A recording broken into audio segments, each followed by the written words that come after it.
Isya'nya jam berapa Pak? Jam 8? Aduh, cepat sekali nih Pak, setengah jam doang. Hadis pertama, saya nggak bacakan sanad, hadis Abu Daud, nomornya tidak usah dibaca, babnya bab Kitabul Mahdi. Diriwayatkan dari sahabat Nabi Jabir ibn Samurah radhiyallahu ta'ala anhu, beliau mengatakan, aku mendengar Nabi SAW bersabda, la yazalu hadad din qa'iman hatta yakuna alaikum 12 khalifah.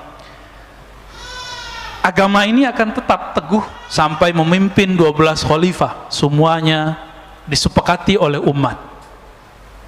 12. Dan 12 ini diperdebatkan apakah nanti turunnya ke Bani Alawiyin, Sayyidina Ali, atau nanti ke Bani Umayyah atau Abbasiyah. Karena pembahasannya panjang, kita skip aja dulu, ya. Nanti debat lagi ulama ahli sejarah yang pro Syiah atau pro ahli sunnah. Nah, kita menghindari itu Pak, menghindari perdebatan ini sementara, karena hadisnya waktunya tidak cukup. Hadis kedua membahas yang sama, sekarang hadis yang ketiga. Ini yang paling penting karena judulnya tentang karakter atau tanda-tanda kedatangan Imam Al-Mahdi. Apa arti Al-Mahdi? Apa arti Al-Mahdi? Ada Hadi, ada Al-Mahdi. Apa artinya? Hadi yang maha memberi hidayah, petunjuk. Al-Mahdi yang diberi hidayah. Lalu ada yang bersama beliau namanya Al-Mahdiyin. Al-Mahdiyin ini mulai dari awal Nabi Muhammad SAW berjuang sampai akhir zaman ada Al-Mahdiyin. Mereka lah yang mempersiapkan kemunculan Al-Mahdi, mempersiapkan tentara Al-Mahdi. Dan kalau umur panjang nanti mereka berlanjut, kalau tidak maka berganti, mereka wafat berganti. Maka saya terhibur sedikitlah dengan hadis ini. Kita sedih Pak, ulama kiai kita, habaib kita di luar negeri, di dalam negeri banyak yang meninggal. Terhiburnya gimana? Allah tidak akan pernah membiarkan bumi kosong dari kekasih-kekasihnya. Karena kalau nggak ada lagi kekasih Allah, kiamat bumi. Al-Mahdi belum muncul, Dajjal belum muncul, Ya'juj Ma'juj belum muncul. Ini kalau tidak faham hadis ini dengan baik, kacau. Dikira Ya'juj dulu, enggak, Dajjal dulu baru, Ma'juj nanti belakangan. Dikira terbit matahari dulu, enggak, nanti itu. Ya, nanti itu semua. Baik. Dari Abdullah ibn Mas'ud radhiyallahu taala anhu, dari Nabi SAW. Nah, ini hiburan juga buat kita. Biar enggak galau-galau amat Pak. Tiap hari dengerin innalillahi wa inna ilaihi rajiun. Enggak tahu malam ini mungkin besok ada yang diambil Allah, kita nggak tahu. Jangan takut Pak. Kalaupun diambil minta, ya Allah, kalau engkau ambil tolong husnul khatimah. Ya. Kalau tidak engkau ambil, tolong hidupkan kami, mempersiapkan diri kami untuk bertemu engkau. Jadi nggak ada takut orang beriman itu. Ustadz, anak istri saya gimana? Lah tenang aja ya. Nabi Isa nggak ada bapaknya, hidup. Ya. Ada nggak bapaknya? Hidup. Imam Bukhari yatim Pak. Sekarang disebut namanya, tidak ada orang belajar hadis kecil menyebut namanya, betul? Ya, baik. Lau lam yabqa minad dunya ila yaumun la tawwalallahu dzalikal yaum. Seandainya tidak tersisa dari dunia ini kecuali satu hari, Imam Mahdi belum keluar, la tawwalallahu dzalikal yaum. Allah akan panjangkan hari itu hatta yab'atsa fihi rajulan minni, sehingga Allah mengutus. Kalimatnya mengutus lah Pak. Jadi Al-Mahdi itu utusan, ini kata kunci. Al-Mahdi itu mab'us, diutus. Bedanya dia bukan Rasul, bukan Nabi. Mab'us, utusan berarti agen-agennya Allah. Rajulan minni, keturunanku, seseorang dari keturunanku. Min ahli baiti, ini pencirian pertama dari ahlu baitku. Maka pembenci ahlu bait Rasulullah, silakan Pak kita benci dengan atau nggak sepakat dengan politik fulan, dengan politik fulan. Ini kan habaib lagi pecah nih. Ada yang pergerakan ini, ada yang pergerakan ini. Udah, itu biarin, itu hak mereka. Kan mereka juga manusia. Mereka emang nggak boleh beda politik? Kan boleh-boleh aja. Antum boleh berbeda politik dengan aneh, boleh. Aneh juga boleh toh. Jadi jangan pernah paksa kita ikut politik antum. Sebagaimana kami tidak boleh memaksa jamaah ikut pikiran politik kami, karena politik itu ra'yu, pemikiran murni, bukan dari Allah. Boleh berbeda kita, jangan paksa. Walaupun kita beda dengan para habaib, para zuriat Rasulullah, tapi nggak boleh kemudian meragukan bahwa mereka ini punya nasab kepada baginda Nabi Sallallahu Alaihi Wasallam. Mungkin mereka ada yang mewarisi nasabnya saja, ada yang mewarisi nasab plus akhlaknya. Itu aja bedanya, ya. Iwati ismuhu ismi, iwati. Ini terjemahan yang banyak keliru orang-orang. Kalau terjemahan bebasnya kan sama namanya dengan namaku, tapi terjemahan aslinya bukan itu. Iwati, wata'a, itu berkesesuaian, nyatu, mirip namanya dan namaku.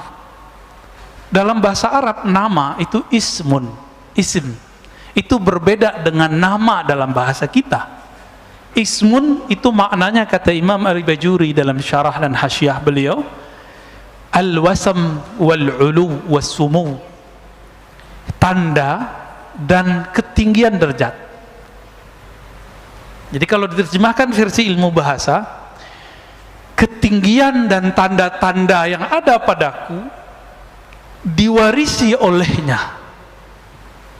Itu Nabi itu di bedah dadanya waktu sadar atau lagi mimpi? Sadar. Imam Mahdi waktu mudanya, kecilnya sudah di bedah dadanya, lagi sadar, bukan mimpi. Oke? Berarti dia tahu nggak dia Mahdi? Dia tahu, tapi Allah buat orang tidak sadar, karena nggak mungkin Imam Mahdi atau yang akan menjadi Mahdi itu seorang yang ember, bisa dibunuh Pak nanti. Seperti Buhairah mengatakan, hei Abu Talib, jika engkau bawa ini anak ini Nabi, jika ketahuan bahwa dia seorang Nabi, padahal nggak ada ember. Abu Talib nggak ember. Seorang Muhammad bin Abdullah muda nggak ember, nggak pernah ngaku saya Nabi. Tapi orang-orang ahlul kitab yang ngerti kitab, kalau sekarang ya ulama lah yang jago-jago baca kitab, yang aneh-aneh, yang unik-unik, itu akan mengenal dengan keilmuan mereka, itulah Al-Mahdi. Jadi nggak mungkin di luar jalur ulama yang mengerti hadis, ulama yang mengerti ilmu akidah, dia pakarnya ilmu umum, nggak mungkin mengerti ilmu ini. Backgroundnya bukan ilmu agama, bukan orang yang mengerti hadis-hadis ini, cuma mengerti lewat terjemahan. Bagaimana mungkin dia mengerti bahwa sosok yang dia katakan Mahdi itu Mahdi? Buhairah dia hafal Pak Bible, Perjanjian Lama, Perjanjian Baru, maka dia tahu pencirian Al-Mahdi. Kenapa? Yesus alias Nabi Isa, apa katanya? Inni mubasyirun birrasulin ya'ti min ba'di ismuhu Ahmad, surat Shaf. Aku dapat tugas dari Allah untuk mengabarkan kepada kalian kemunculan seorang Rasul namanya Ahmad. Tugas itu tugas Nabi Isa. Maka selesai tugasnya umur 33 diangkat. Nanti ada tugas baru lagi, ya. Nanti di akhir zaman, ini gak lama lagi Pak. Kenapa kita bilang gak lama? Karena hadis berikutnya mengatakan apa? Si Al-Mahdi yang namanya, isimnya, tanda-tanda dan ketinggian derajatnya mewarisi dari ketinggian derajat dan tanda-tandaku, sama denganku, sama dengan ayahandaku. Jadi ini bukan nama KTP, bukan nama paspor, ya. Jadi jangan terjebak pada pencirian nama yang zahir, ciri fisik yang zahir. Fisik yang zahir, nama yang zahir itu setelah islah. Apa arti islah? Allah benerin itu.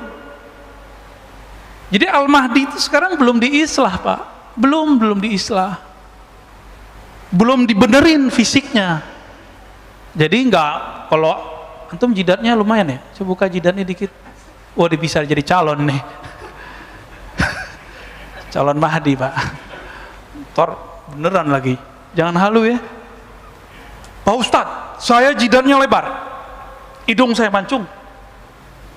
Ini kan cincin Mahdi. Kalau begitu berapa banyak habaib, profesor dari dulu jidatnya lebar, hidungnya mancung, irung mancung, kata orang Sunda ya. Gimana? Enggak, itu pencirian zahir. Di sini ada nanti di belakang setelah diislah.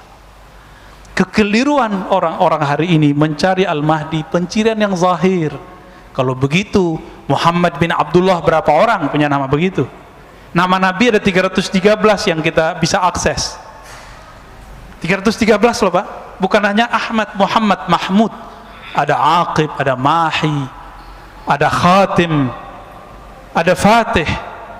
Tadi dikira Khalifah Sultan Muhammad Khan alias Muhammad Al-Fatih. Enggak, bukan beliau, kan bukan zuriat Nabi beliau.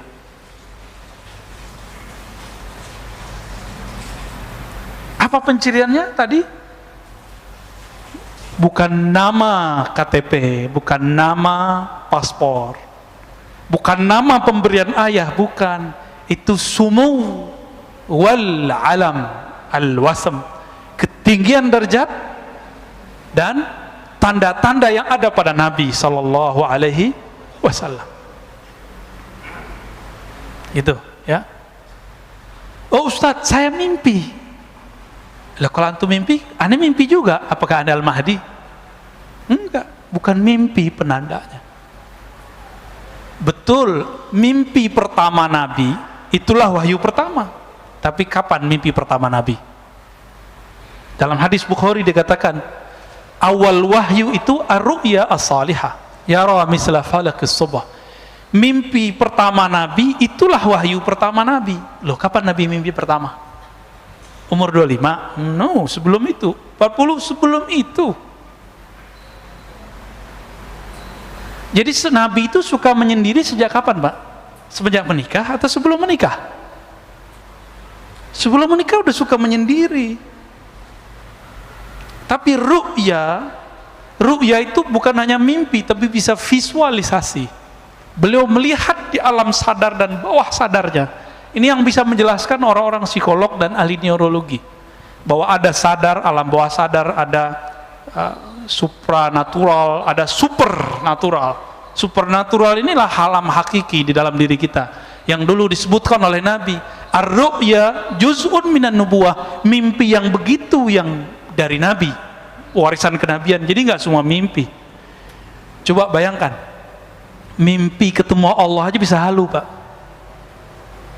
Ada yang nggak mimpi? Sidi Syekh Abdul Qadir Jilani, Kutub Rabbani, Syekh Abdul Qadir itu dalam keadaan jaga ketemu Allah, tapi dia tahu karena dia punya ilmunya. Imam Syekh Abdul Qadir Jilani ini akidahnya kuat, syariatnya mantap, maka dia tes yang aku Tuhan nih. Jadi Tuhan bisa dites Pak. Berani nggak ngetes Tuhan? Nabi Ibrahim berani. Ya Rabb, boleh dong buktiin kalau engkau Tuhan. Beliau sudah tahu itu Allah. Gimana caranya? Ya gimana cara menghidupkan sesuatu yang mati? Apa kata Allah? Awalam tu'min, kamu gak percaya? Ya Rabb, aku percaya, tapi biar hati itu tenang. Liyutma'inna qalbi, supaya hatiku tenang. Itu boleh dites begitu Bu. Ada ilmunya, ilmu akidah. Maka Nabi Ibrahim itu disebut ummah, abu tauhid, bapak tauhid. Hanya ilmu tauhid yang bisa ngecek ini Mahdi asli atau Mahdi palsu. Mau dia mimpi ketemu Allah, mimpi ketemu ini, ternyata hanya satu yang tidak salah halu, mimpi ketemu baginda Rasulullah SAW. Di sebanyak wali-wali di dunia mimpi ketemu Nabi, terus di antara mereka siapa yang wali? Siapa yang Mahdi? Kan bisa aja diklaim Pak salah satunya Mahdi. Nah, maka nggak cukup tanda-tanda itu, harus ada yang kedua. Ism maknanya sumu, ketinggian ilmu, ilmunya sangat tinggi.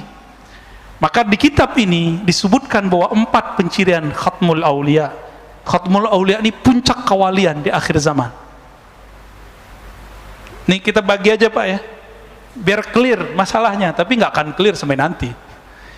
Kalau nggak ketemu 4 ilmu ini pada orang yang ngaku Mahdi atau diklaim sebagai Mahdi itu, maka dia bukanlah Al-Mahdi, tapi dia halu atau cuma diklaim oleh orang.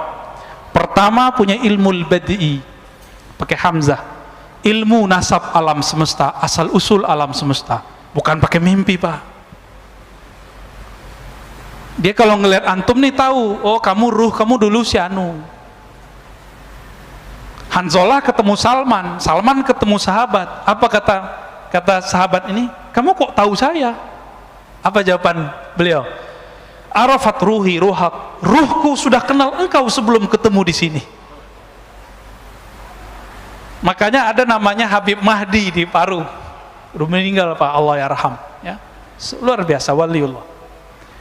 Beliau belajar ke Mekah, itu ketemu seorang syekh, langsung disebutkan nasabnya. Kamu anak sianu, pada baru pertama ketemu.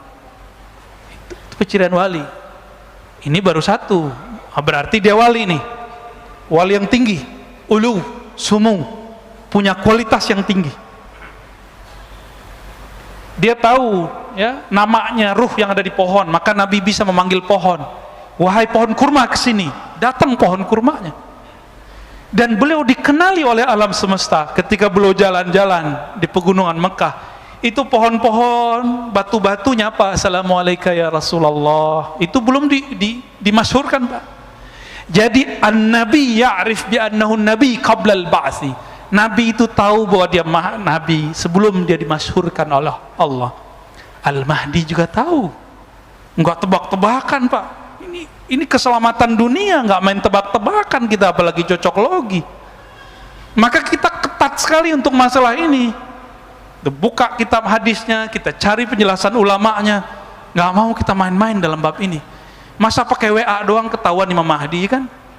Masa pakai mimpi doang ketahuan Imam Mahdi? No, nggak ada cerita. Harus detail, Pak, harus detail. Orang milih presiden, gubernur, wali kota, bahkan milih takmir masjid aja harus hati-hati. Bener gak? Selamat pensiun, Pak Bambang. Kok nyambungnya ke sono ya? Harus ada pencirian ilmu ini. Ini baru ilmu pertama, Pak. Saya belum bacakan ilmu kedua, ketiga, keempat, ya. Bisa mundur semua yang aku Imam Mahdi sekarang. Dia tahu nggak dia dulu siapa? Karena Allah mengatakan alastu bi rabbikum, hei, aku dulu adalah apa? Alastu bi rabbikum, bukankah aku Rabbmu? Maka para arwah menjawab, bala syahidna ya Rabb, benar, kami menyaksikan engkau. Dulu antum di mana tuh? Namanya siapa? Makomnya apa? Kalau tahu, bisa jadi Imam Mahdi, bisa jadi pengikut Imam Mahdi. Belum tentu dia Imam Mahdi. Jadi antum tahu aja belum disebut Imam Mahdi. Itulah ilmu yang disembunyikan Nabi di kolbunya. Maka beliau ngomong, kuntu nabiyyan wa adam munjadilun baina ma'in wa tin. Hadis Imam Al-Hakim disahihkan oleh beliau. Aku ini sudah nabi dulu. Kalian belum ada, Nabi Adam juga belum ada. Itu nabi di alam mana itu, Pak? Nah, ini yang disebut alam azaliyah atau alam ruh. Apa ulama kita beda pendapat mengenai nama alam ini.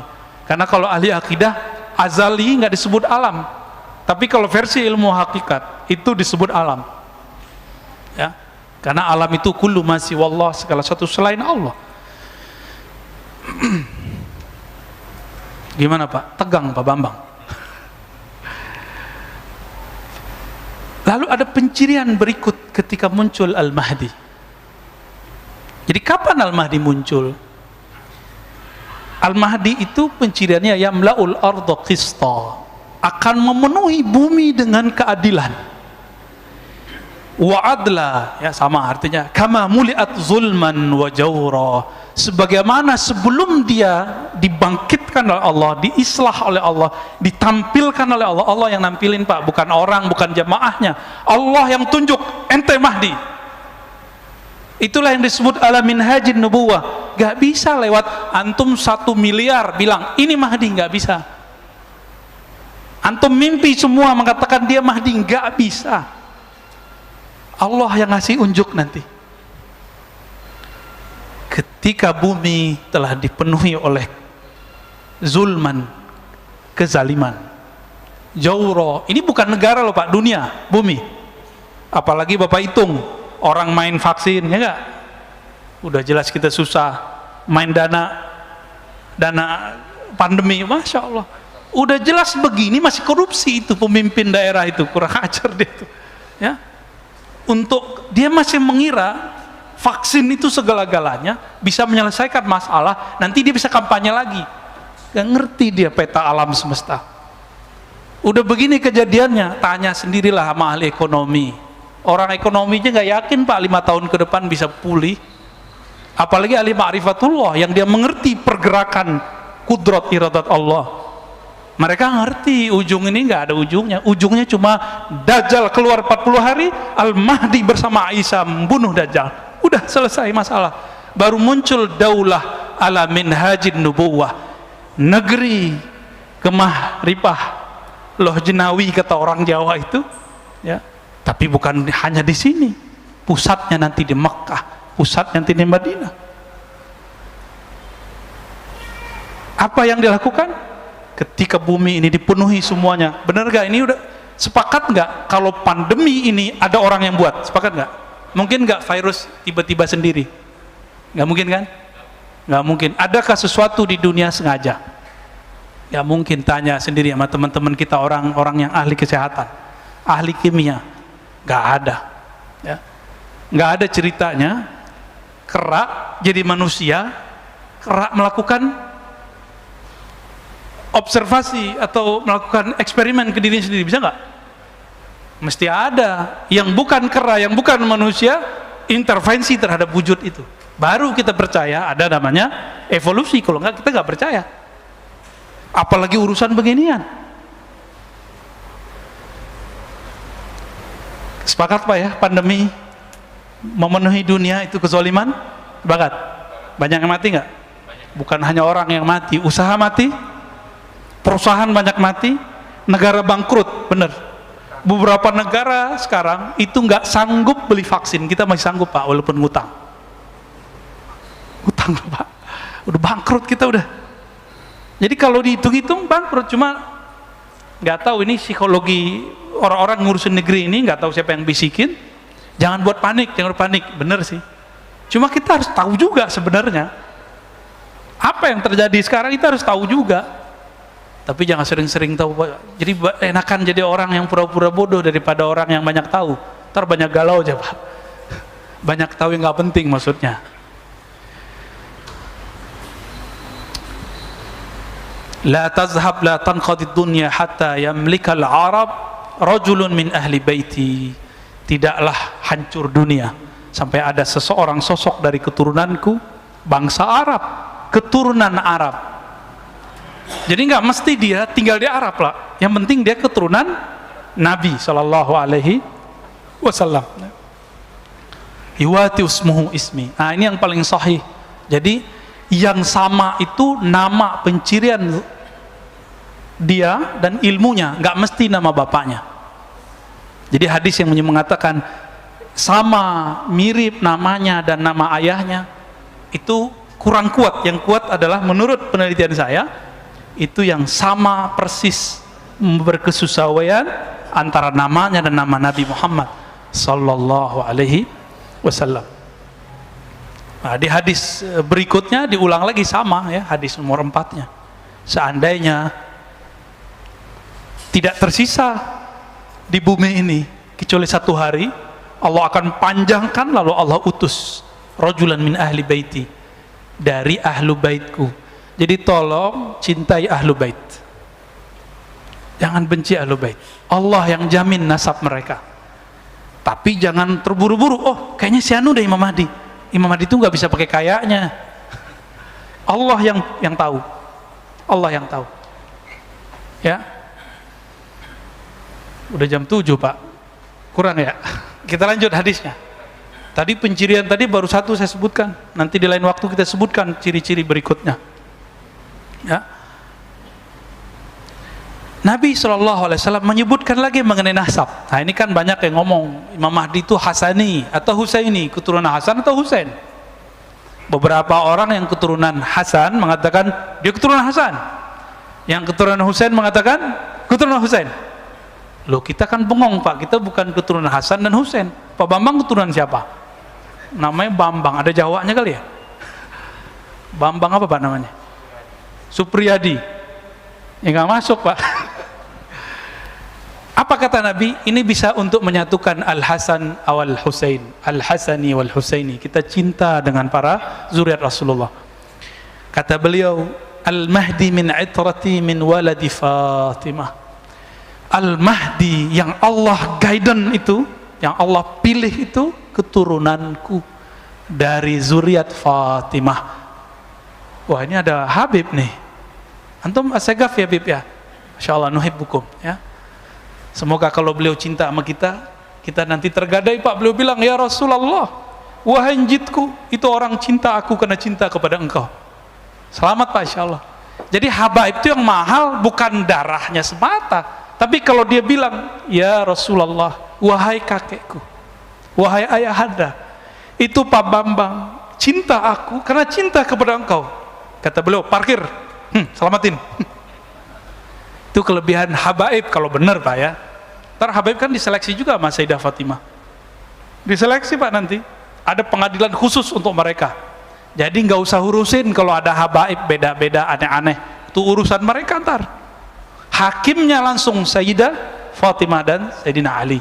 Hasan Husain nanti langsung ngurusin. Kita nggak usah ngurusin. Takut kualat kita.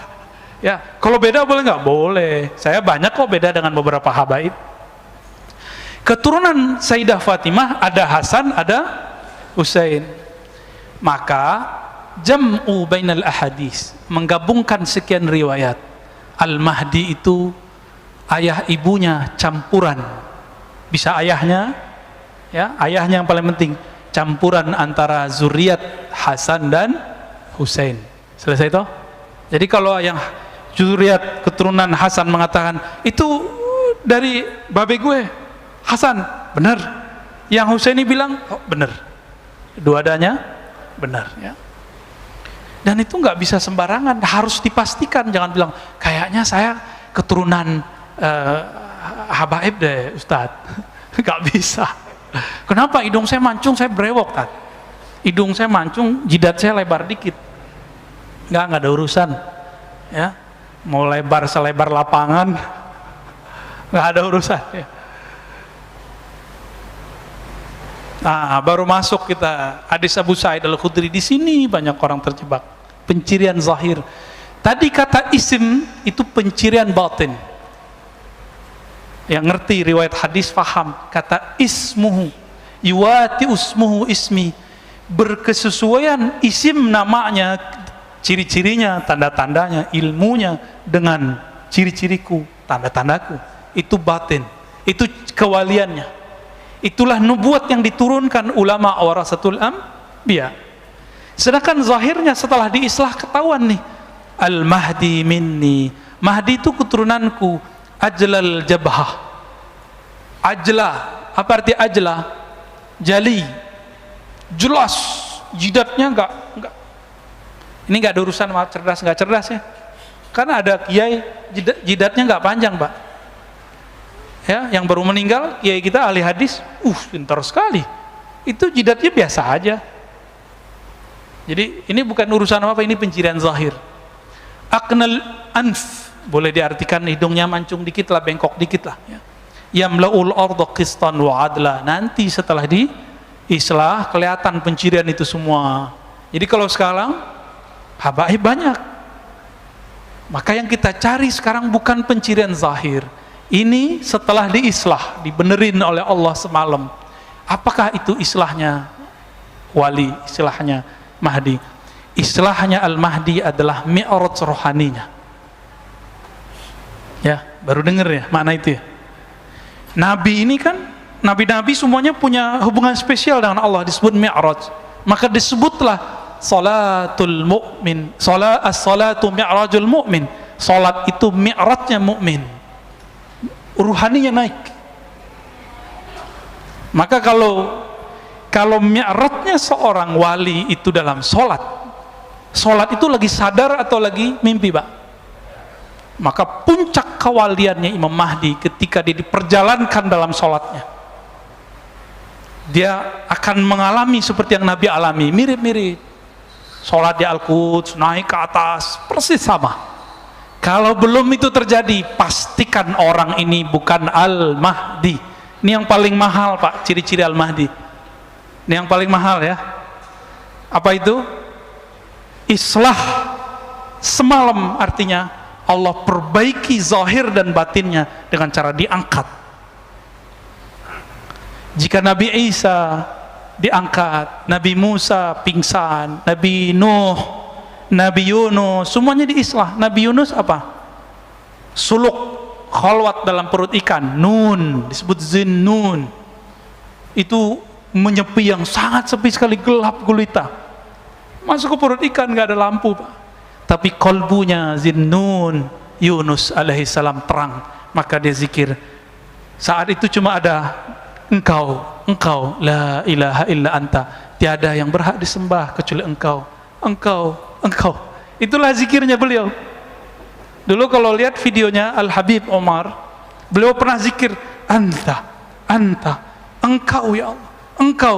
Kalau orang-orang tarekat kan biasanya zikir hu Allah, itu Allah masih dia. Habib Umar sudah sampai di makom Yunusiyah. Apa itu makom Yunusiyah? Merasakan Allah itu hadir berhadap-hadapan dengannya. Dan mungkin ini orang gak banyak percaya. Gak apa-apa Pak, bab tentang ini akan banyak orang meragukannya, tapi inilah yang sampai kepada kita, bahwa Al-Mahdi diislah semalam, itu maknanya di-mi'rajkan semalam. Jadi kalau belum di-mi'rajkan, dan itu zahir dan batin, bukan hanya mimpi. Kalau mimpi kalahlah sama Abu Yazid. Abu Yazid mengatakan, aku mi'raj sehari semalam 70 kali. Biasa itu Pak. Maka kalau ada orang mimpi ketemu Allah, ketemu Rasulullah, itu biasa, itu wali aja ya. Kalau disampai ke akhir zaman dan dia dijaga jalannya oleh Allah, mungkin dia jadi tentara Al-Mahdi. Jangan tinggi-tinggi kita menilainya ya. Allahumma sholli ala Muhammad. Masih ada 2 menit. Saya khawatir orang sini sangat menghargai waktu ya. Pernah kita panjangin diprotes Pak, Ustadz udah azan ya. Kalau kita tersinggung kan gawat, ngambek tarane. Ya insya Allah nggak tersinggung kok Pak ya. Nanti di pertemuan berikut kita akan bahas tentang sebelum kemunculan itu akan terjadi kematian khalifah. Apa makna kematian khalifah itu ya, insya Allah next di liqa yang berikut akan kita bahas tentang itu ya. Hadis ini walaupun cuma 9 atau 10, tapi saya ya nggak cukup Pak. Kita buat daurah ini dalam bahasa Arab di Pekanbaru itu 2 jam full saya jelasin dalam bahasa Arab, dan saya bilang ini masih ada makna yang lainnya. Yang tadi aja saya nggak sebutin semua ya, tentang nama itu kita nggak buka semua. Insya Allah kalau tambah dekat waktunya, tambah dekat kita akan buka insya Allah. Harapannya semoga kita masuk ke barisan pejuangnya, amin. Jangan GR dulu ya, jangan GR, biasa aja Pak. Maka tolong jangan terlalu percaya dengan konspirasi yang hoax, tolong ya. Ini ada makar di dunia ini, tapi ingat Allah lebih kuat makar, udah ingat itu aja. Maka gak usah panik-panik amat sehingga gampang percaya dengan hoax. Kita ikutin aja jalan main. Mereka mau gini ya kita ikutin, mau vaksin ya. Ntar gak makan anaknya ya, karena gak vaksin gak kerja. Udah vaksin aja gak apa-apa, kita ikutin, kan tubuh fisik aja. Sayyidina Ali ditusuk, gak masalah bagi dia. Cuma tubuh fisik kok, gak usah khawatir Pak, gak akan jadi zombie.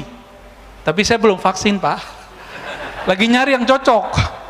Karena vaksin yang A, kebanyakan kawan kita divaksin mati lah, horor juga kita. Walaupun kita tahu yang mematikan hanya Allah, tapi ya secara zahir ya pikiran kita masih mencari-cari. Nanti kalau ada yang bagus kabarin saya Pak ya. Langsung kita sekeluarga mau vaksin insya Allah. Kita ikutin mainnya, nggak apa-apa. Seperti Nabi dulu ketika perang Hudaybiyah, bukan perang, belum perang. Dibuat MOU Hudaybiyah, 15 kilo lagi udah mau nyampe Mekah. Ditolak, Nabi terima atau enggak? Tapi ada yang nggak terima nggak? Ada, makanya wajar. Kalau sekarang vaksin nggak ada yang terima, wajar lah. Ini analog walaupun jauh, tapi bisa dipakai. Ya, jadi ngalah aja Pak sekarang kita. Mereka mau apa? Mau 1000 kali vaksin, ayo. Dengan bismillah kita ambil. Insya Allah tidak akan berefek buruk. Kalaupun wafat, wafat syahid. Karena orang yang kena pandemi, ridho, syaratnya satu, ridho, rela dengan ketentuan Allah ini, dia mati syahid. Maka yang sudah ada keluarganya kena, nggak usah sedih-sedih amat. Dia beruntung Pak, dia meninggal saat ini. Dia mati syahid. Coba antum nanti, barisnya cuma 2, tentara Dajjal, tentara Al-Mahdi, nggak ada lainnya. Tentara Al-Mahdi sedikit. Apa kata Nabi? Nanti 73 golongan, cuma 1 al-jamaah. Jika umat manusia 7 miliar, 7 miliar Pak ya, 73, kita cuma 1, berarti 1 banding 100 kali 73, kaliin 7 miliar, berapa nanti? Dikit sekali. Jadi kita nggak usah obsesi juga banyak-banyak jamaah. Nanti kalau banyak-banyak jamaah, ujungnya ngumpulin fulus. Ya, kalau udah ngumpulin fulus, nanti muncul orang-orang jahat memanfaatkan keadaan. Kita kan udah lihat, ya, ustadz-ustadz kita yang populer dengan zikir dikerjain sama orang-orang yang pura-pura ini, dajjal-dajjal teri ini Pak, pura-pura jadi orang soleh, buat proyek, hilang, ya, bingung ustadznya, karena ustadznya belum tentu wali juga kan. Kalau dia wali kan bisa nangani dia, minimal orangnya hancur Pak langsung, karena menyakiti wali adalah kehancuran awal bagi alam semesta.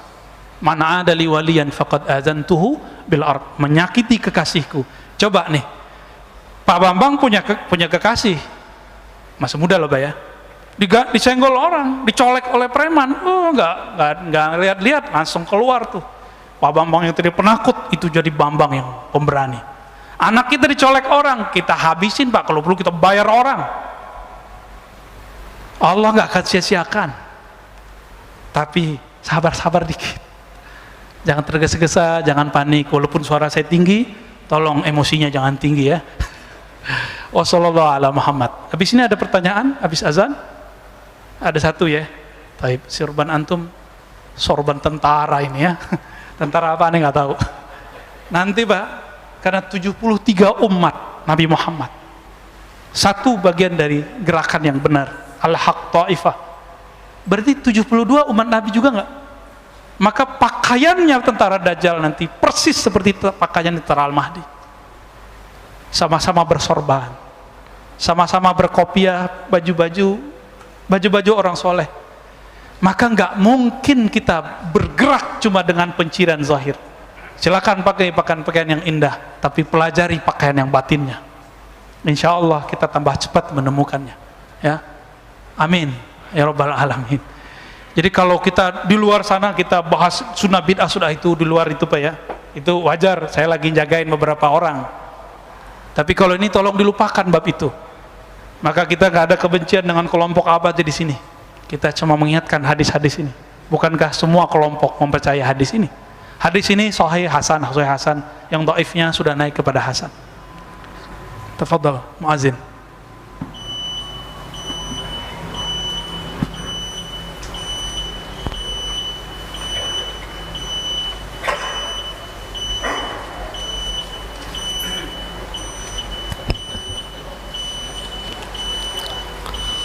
Allahu Akbar, Allahu Akbar, Allahu Akbar, Allahu Akbar. Asyhadu an la ilaha illallah.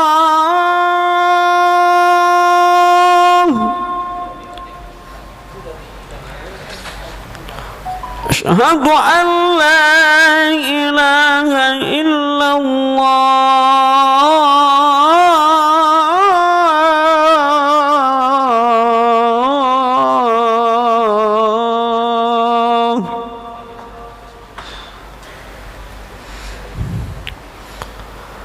Asyhadu anna Muhammadar Rasulullah.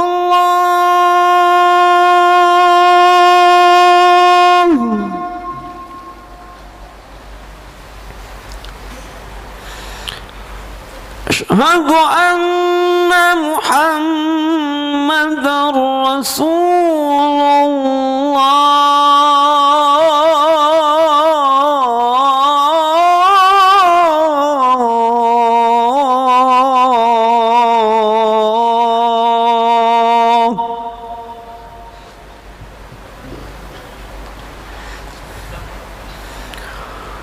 حي على الصلاة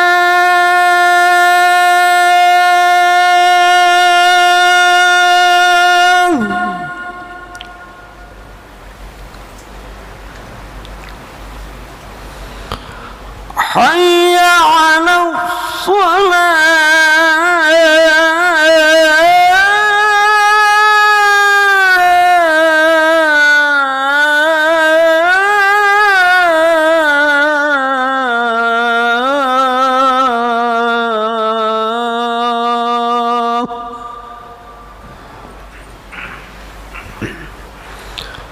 حي على الفلاح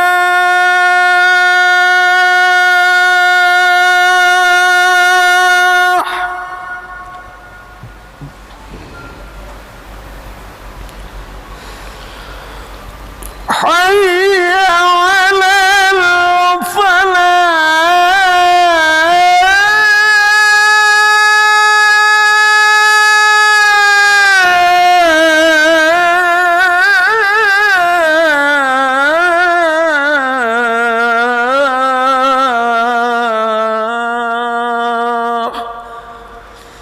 الله أكبر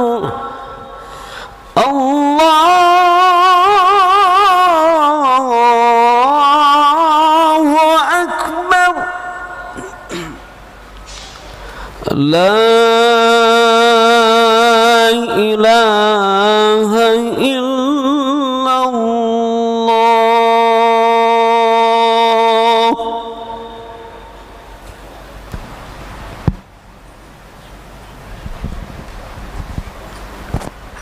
Baik, jamaah sekalian yang ingin bertanya dipersilahkan. Kita buka 2 pertanyaan.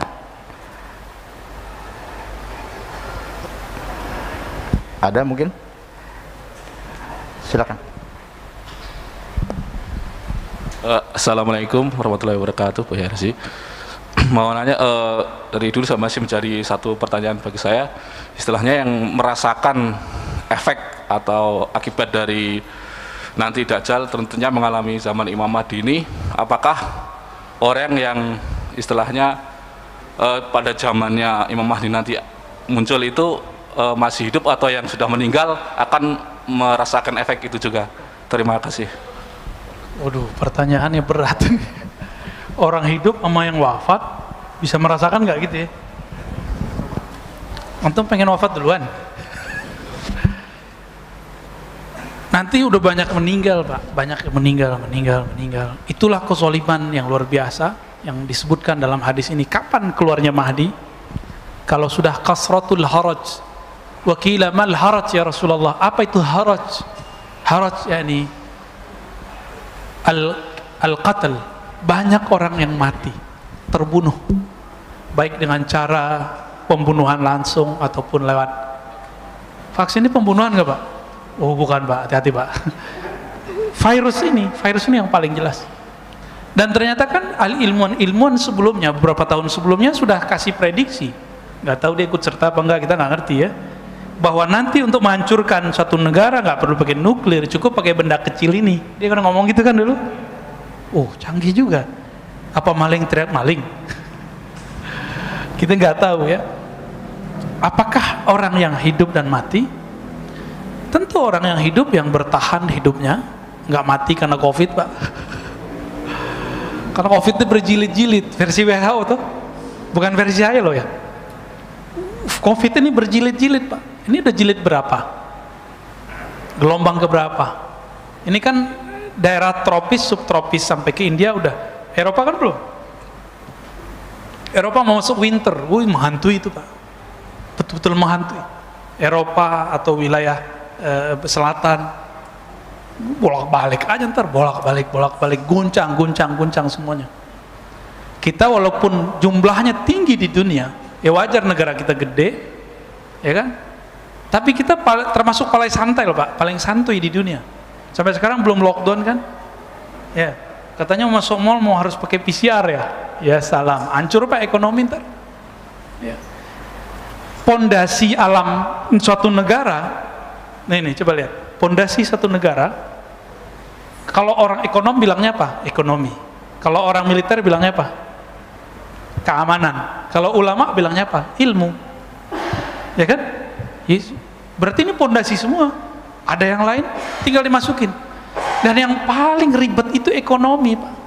Orang bisa tahan karena virus, karena banjir, tapi nggak tahan kalau lapar. Lapar itu ujung-ujungnya duit tuh, fulus.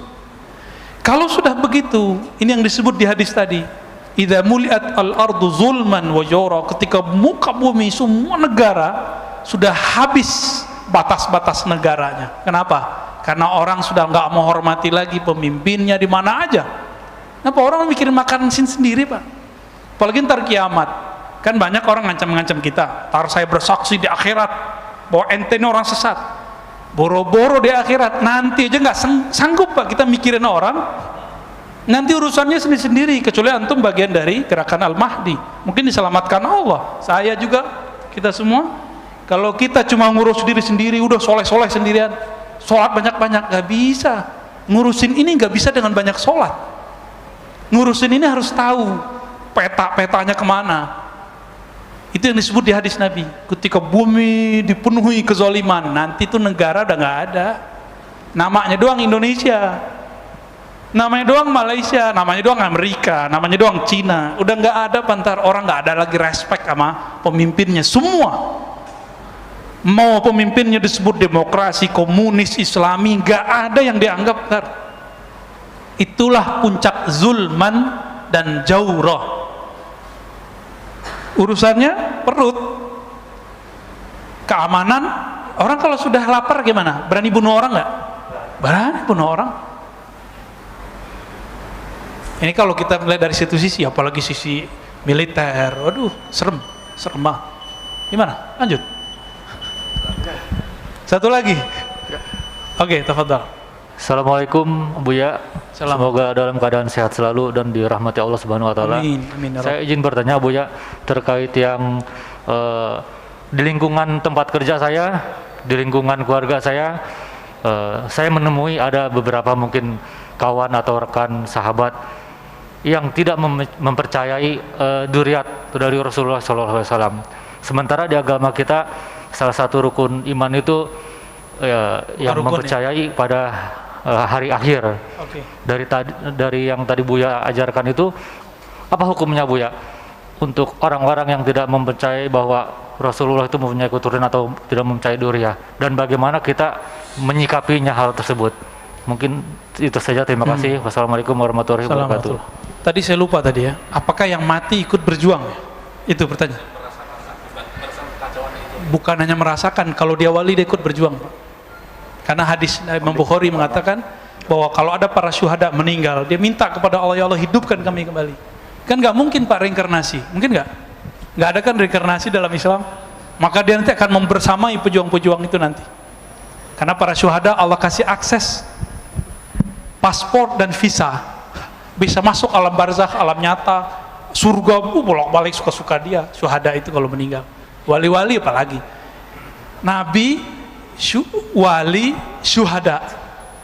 Kalau ada orang yang tidak meyakini adanya keturunan Rasulullah hari ini, kalau saya husnuzon, berbaik sangka ya Mas ya, mungkin dia seperti saya dulu kan saya nggak percaya, Pak, karena nggak tahu bahwa di hadis Imam Muslim ada perintah untuk hati-hati terhadap zuriat Nabi, ada di hadis Tirmizi ada. Dia ngerti hadis nggak, bahwa hadis yang paling sahih setelah Quran, Bukhari, nomor 3-nya Muslim, baru Abu Daud, baru Tirmizi. Di hadis Abu Daud ini kitab ke berapa tuh? Ketiga.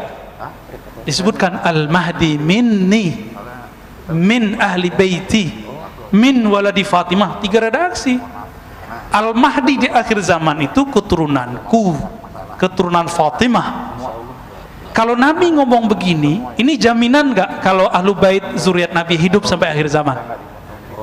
Ya. Kalau babeh ente nggak tahu nasab ente, jangan salahin babehnya Nabi Muhammad, orang keturunannya Nabi Muhammad. Ya, kalau saya sendiri ke atas cuma tahu 4, Pak, nasabnya. Harta Syekh Ahmad Khatib Al-Minangkabawi cerita, saya cuma tahu 4 nasab ke atas. Itu selevel Syekh Ahmad Khatib, ulama kita yang pernah jadi imam di Masjidil Haram. Inilah cara Allah menjaga para zuriat Nabi. Maka carilah sekarang zuriat Nabi. Tanya nih Habib Segaf nih. Beliau punya nasabnya Pak ke atas sampai ke Nabi Adam punya. Antum nggak percaya, datang ke rumahnya. Hanya zuriat Nabi yang dijaga. Nggak ada yang lain. Ntar jangan cium tangan ya. Pandemi Pak. Baik, saya rasa cukup. Semoga kajian ini membuka cakrawala mata, hati, dan pikiran kita. Saya minta ampun kepada Allah jika ada yang berlebihan. Saya minta ampun kepada Allah jika ada kalam yang tidak tepat. Nas'alullah ya Allah ya afu ya karim, afwaka wa afiatak wa salamatan mink. Amin.